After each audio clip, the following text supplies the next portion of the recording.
आज के समय में संविधान कोई हकीकत में बचा ही नहीं है, क्योंकि अगर आप संविधान को रीड करेंगे तो आपको पता चल जाएगा कि उस स्तंभ का उद्घाटन किसको करना था। उस स्तंभ का जो हकदार है, जो उसका उद्घाटन करने के हकदार हैं, वो लोकसभा स्पीकर हैं। लोकसभा स्पीकर ने तो उद्घाटन करा नहीं, क्योंकि लोकसभा स्पीकर हो या फिर भारतीय जनता पार्टी के अंदर सिर्फ नरेंद्र मोदी और अमित शाह के अलावा सारे नेता जो हैं वो पपेट हैं।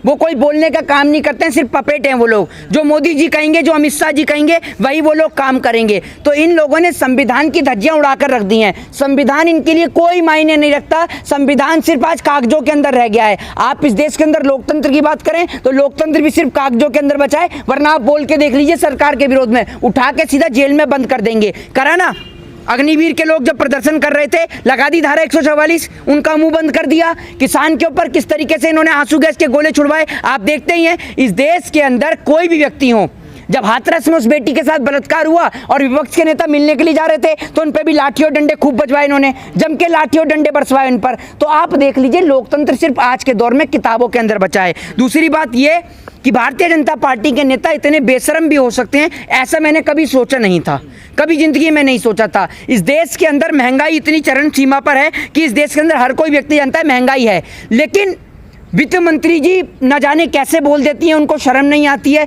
कि वित्त मंत्री जी जो हैं वो यूएनडीपी के माध्यम से बोलती हैं, यूएनडीपी के हवाले से बोलती हैं कि देश में महंगाइयों का गरीबों पर कोई असर नहीं है। मतलब देश में महंगाई नहीं है, गरीबों पर कोई असर नहीं है, सरकार लगातार उनकी मदद कर रही है। सवाल यह है, अशोक स्तंभ का जो उद्घाटन किया गया है, मैं आपको यही तो बता रहा हूँ, इस देश के अंदर कोई भी चीज जो है वो अपनी औपचारिकता से नहीं हो रहा है, वो अनौपचारिकता से हो रहा है। अनौपचारिकता से ऐसे हो रहा है कि कोई भी चीज है उसको वोट का माध्यम बना दिया जाए।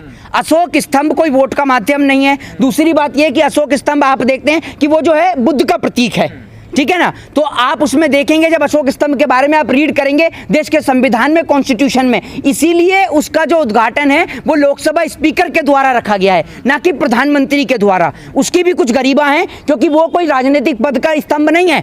वो अशोक स्तंभ जो है वो भगवान बुद्धिस्ट के जो है वहां से बुद्ध से लिया गया है, ठीक है। और आप अशोक स्तंभ में पूजा कर रहे हैं, तमाम तरीके की चीजें कर रहे हैं, तो वो सरासर गलत है। लेकिन कहा जा रहा है जो शेर बनाए गए हैं उसमें, वो शेर भी बड़े खतरनाक है, शेर है। जी जी, इसमें जो शेर दिखाए गए हैं बड़े खूंखार, उसका भी एक अलग से नजरिया लोग निकाल रहे हैं। मैं आपको उसकी कई चीजें दिखा देता हूँ। मेरे पास में कुछ तस्वीरें हैं जो मैं आपको दिखाना चाहता हूँ। पहले तो आप ये देखिए कि नरेंद्र मोदी जी की ये वो तस्वीर है जिस दिन अशोक स्तंभ का उद्घाटन हो रहा था।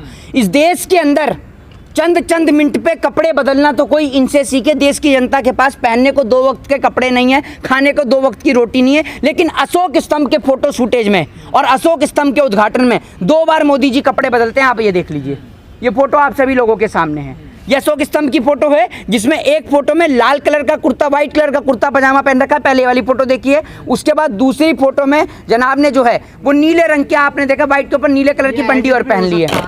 अगर एडिट करके डाल रखा है तो भी बड़ी बात है, आप ये देख लीजिए ना। दूसरी बात ये है कि आप देखिए हर चीज में, आपने बोला अशोक स्तंभ के शेर को लेके, पहले हनुमान जी का जो आप स्वभाव देखते थे, हनुमान जी की तस्वीर कितनी शांत स्वभाव की होती थी, अब जो इन्होंने बना दिया बड़ी खूंखार बना दी है। राम जी शांत स्वभाव से खड़े रहते थे, उनकी तस्वीर खूंखार बना दी है। इन्होंने हर चीज को जो है ऐसा बना दिया है, सिर्फ लड़ाई झगड़ा। ये किसी धर्म, किसी जाति और किसी मजहब के बारे में कुछ नहीं जानते। इनका एक ही उद्देश्य है, सिर्फ देश के अंदर हिंसा फैलाने का। दूसरी बात ये कि अपने हर एक मुद्दों पर ये फेल रहते हैं। अभी अगर मैं हाल ही में बात कर लूँ उदयपुर की, तो मैं आपको बता दूं कि उदयपुर के अंदर जो है, उदयपुर के राजस्थान के अंदर आपने देखा था कन्हैया लाल की जो हत्या हुई थी, उसको लेकर जो है कांग्रेस की सरकार ने वहां पर उनके दोनों परिवार के जो उसके जो दोनों बेटे हैं, उनके दोनों बेटों को जो है वो नौकरी ये दी गई है। ये मैं किसी सरकार की तारीफ नहीं कर रहा हूं, मैं आपको बता रहा हूं कि जो हकीकत की हिंदूवादी सरकार है उसमें और नकली हिंदूवादियों में क्या अंतर है, जो अपने आप को हिंदूवादी बता रहे हैं योगी आदित्यनाथ जी। आप मोदी जी को हिंदू नहीं मानते, जो बुद्ध रीति रिवाज से अशोक स्तंभ का उद्घाटन चाहिए उन्होंने हिंदू रीति रिवाज के अनुसार कर दिया, तो और कैसा हिंदू चाहिए आपको? अरे आप एक बात मुझे बताइए, सुन लीजिए,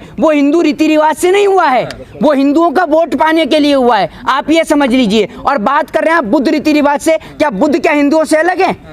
क्या तो अलग है मेरे को नहीं, आप मुझे ये बताइए कि क्या बुद्धों को जो है सनातन धर्म का एक पार्ट नहीं बताया जाता है? तो हम सब लोग एक ही मानते हैं ऐसा, लेकिन वो नहीं मानते इस बात को। मैं आपसे क्या कह रहा हूं, हैं तो हम सब लोग एक ही। जब इस देश के अंदर एक बीफ खाने वाले को आप इस देश के अंदर ब्राह्मण बना सकते हैं, वसीम रिजवी जो बीफ खाया करता था उसको ये लोग नफरत फैलाने वाले लोग सिर्फ नफरत के कारण से ब्राह्मण बना सकते हैं, तो क्या आप इस देश के अंदर तमाम हिंदुओं को हिंदुओं का दर्जा नहीं दे सकते?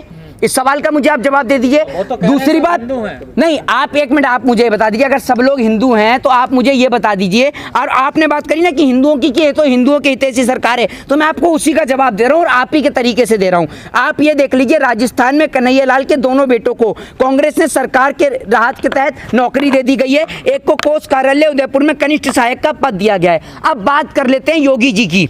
योगी जी के राज में जो है वो कमलेश तिवारी के आपने देखा किस तरीके से हत्या हुई। आज तक उसके परिजन जो हैं वो महरूम घूम रहे हैं, उनको कोई नौकरी नहीं दी गई है। और ये है आपकी हिंदू हितैषी सरकार।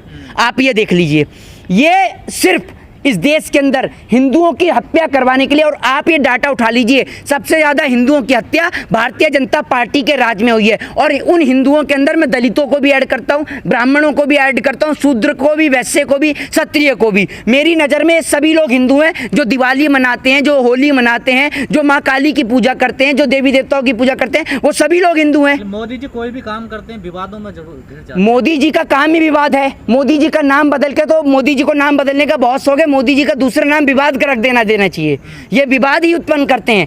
ये आए, एक तो इतने दिन बाद आए, और आने के बाद में आपने देखा सिर्फ आते विपक्ष को टारगेट कर लिया। आते टीएमसी की ममता बनर्जी के ऊपर ये आरोप प्रत्यारोपण करने लग गए। ठीक है ना। काली के पोस्टर को लेकर वहां पर जिसने फिल्म बनाई, उस डायरेक्टर को, उस प्रोड्यूसर को, और जिस सिनेमा हॉल में फिल्म रिलीज हुई, मोदी जी ने उसको चू तक नहीं किया, लेकिन ममता बनर्जी के पीछे पड़ गए। अरे भैया, आप उसको करिए ना, आप अपने विदेश मंत्रालय के तहत उन पर कार्रवाई करवाइए। कार्रवाई क्यों नहीं कराते आप? मोदी जी तो बोलते नहीं ऐसी घटनाओं को लेकर, काली पे कैसे? अरे मोदी जी कैसे बोल देंगे? मोदी जी तो शेखों के हाथ चूम रहे हैं। मोदी जी बोलेंगे? मोदी जी सिर्फ इस देश में दंगा करा सकते हैं। मोदी जी और मोदी जी की गैंग, ये गैंग है, सरकार कोई नहीं है। इस देश के अंदर सिर्फ दो लोग हैं जो खा और कमा रहे हैं। दो लोग बेचने वाले ये हैं, मोदी और ये अमित शाह, और खरीदने वाले जो हैं अंबानी और अडानी। इन चार लोगों के अलावा कोई पांचवा आदमी आप बता दीजिए। देश की अर्थव्यवस्था की इस तादाद खराब हो गई है, देश की अर्थव्यवस्था पूरी चौपट हो चुकी है। लेकिन देश की अर्थव्यवस्था को लेकर कोई बात इस देश में नहीं होती है। हमें अपने पड़ोसी मुल्क को लेकर सबक लेना चाहिए, उनसे सबक सीखना चाहिए, लेकिन कोई सबक सीखने को तैयार नहीं है। सेना के जवान को चौकीदार बना दिया आपने, किसान को जो है बंधुआ मजदूर बनाकर रख दिया आपने इस देश के अंदर। जो इस देश में नारा दिया जाता था, जय जवान और जय किसान का नारा, उस जय जवान और जय किसान के नारे पे मोदी जी ने मिट्टी का तेल डालकर उसमें आग लगा दी, और उसकी जगह लिख दिया मरे जवान और मरे किसान। मेरे को कोई फर्क नहीं पड़ता, मैं जापान भी घूमूंगा, मैं अमेरिका भी घूमूंगा, मैं रसिया भी घूमूंगा। रोक सको तो रोक लो, मैं तो शक्तिमान हूं जी। मान लिया जाए लाख बुराई है सरकार में, लेकिन जनता तो चुन रही है उनको। क्या जनता चुन रही है या ईवीएम चुन रहा है, ये सबसे बड़ा अब तक एक वो बना हुआ है। ये सवाल का जवाब आज तक नहीं दे पाया है देश, कि जनता चुन रही है या ईवीएम चुन रही है। ये सबसे बड़ा प्रश्न चिन्ह है। आपको क्या लगता है, ईवीएम से या फिर जनता? ईवीएम से। जनता कैसे चुन लेगी? जनता को आपने बिहार में पीटा, जनता को आपने यूपी के अंदर पीटा। जनता जब इस देश के अंदर सड़क पे आंदोलन करने के लिए उतरी, रोटी के लिए सड़क पे उतरी, तो आपने किसान को पीटा। जब इस देश के अंदर जवान सड़क पे उतरे आंदोलन करने के लिए, आपने जवान को पीटा। तो इस देश के अंदर वोट आपको कौन दे देगा? कौन वोट दे देगा? आपको क्या लगता है इस देश के अंदर वो दलित वोट देगा जिसकी बेटी के साथ बलात्कार हो गया, जिसमें आप कहते हैं, आपकी पार्टी के नेता भी बयान दे देते हैं कि छोटे घर की बेटियां तो बलात्कार के लिए होती हैं? या आपकी नज़र में वो ब्राह्मण इनको वोट दे देगा जिसके परिवार को कुल्हाड़ी से काट दिया गया, जिसकी मां न्यूज़ चैनल पर बैठ के कमलेश तिवारी जैसे परिवार के लोग आपको वोट दे देंगे? ये बता दीजिए आप मुझे, हैं? या क्षत्रिय आपको वोट दे देगा, या आपको शूद्र आपको वोट दे देगा, या वैश्य आपको वोट दे देगा? कौन आपको वोट देगा? आपने किसके लिए काम किया, ये बता दीजिए। हैं? कौन से हिंदुओं के लिए और क्या काम कर दिया? आज आप खड़े होकर मुझे बता दीजिए।